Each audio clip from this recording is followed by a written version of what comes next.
تو ایک کام سب لوگ گھر میں کر لینا، انشاءاللہ سکون ہو جائے گا۔ گھر میں چیخنے پر پابندی لگا دو، بس کوئی بھی نہیں چیخے گا، نہ ابا نہ اما نہ بچے، ایسا سکون پیدا ہو جائے گا نا کہ ہٹو بچوں۔ اور اس کے لیے لقمان علیہ السلام والا واقعہ سنا دو۔ لقمان علیہ السلام نے اپنے بچے سے کیا کہا کہ بچے جب بھی بات کرنا آرام سے، کیوں؟ سب سے بری آواز کس کی ہوتی ہے؟ گدھے۔ گدھے کی بات بری نہیں ہوتی، اسٹائل کیا ہوتا ہے؟ برا ہو۔ تو اگر آپ نے اتنا بھی کر لیا نا، گھر میں چیخنے پر پابندی، نہ باپ چیخے نہ ماں چیخے نہ اولاد چیخے، تو ایسا لگے گا جیسے آگ پہ نا ٹھنڈا پانی ڈال دیا۔ اور یہ شروع سے جب شادی ہو نا جس دن، اسی دن سے ماحول بنانا پڑتا ہے۔ دلہن جب آئی اس کو سمجھا دو، بیگم کوئی بھی بات ہوگی تمیز سے، میں بھی جب کوئی بات کروں گا تو کیسے کروں گا؟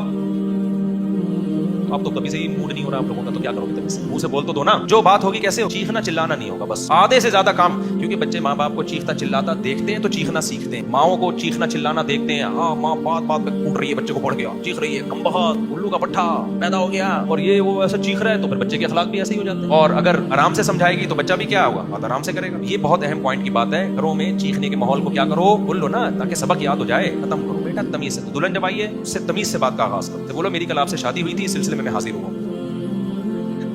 اتنی بھی تمیز صحیح نہیں۔